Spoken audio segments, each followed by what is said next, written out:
因為藍光好難影，咁就拍片比較真實一啲。咁天然嘅月亮石佢就比較窩啦。呢件我手揸呢件，咁亦都有樣嘢就係佢要喐咯。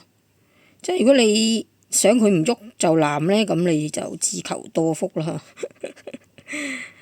好啦，咁就繼續睇佢點樣藍法。佢最乞人憎嘅地方就係背脊比正面更藍。你話激死唔激死？但係因為佢後邊呢個呢，就打咗磨，面呢度呢係窩窩嘅。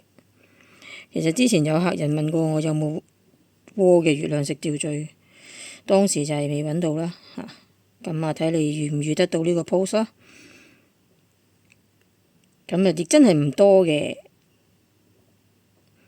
因為大家都中意圓珠多啲啊嘛。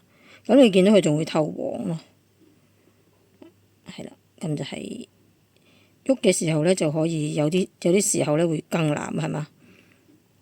呢個角度非常之藍，所以你會見到少少彩虹色咯。係啦，呢個就非常之藍。好啦，呢個啦仲抵死，點解呢？頭先佢瞓喺度嘅時候，你覺得佢好多紫藍藍噶嘛嚇？佢俾個正面你睇呢，我白㗎，我係白月亮嚟㗎。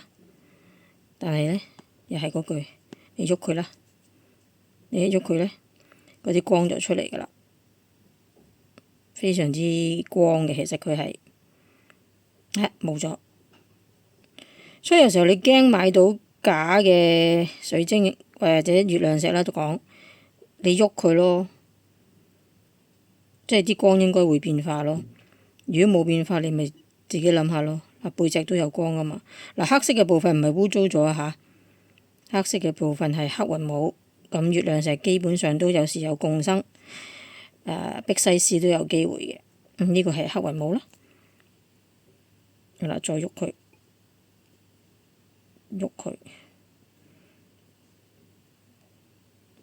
咁呢個就係今日話俾大家聽，你要喐佢嘅就更加藍嘅月亮石啦。係啦，你喐佢啦，好啦，拜拜。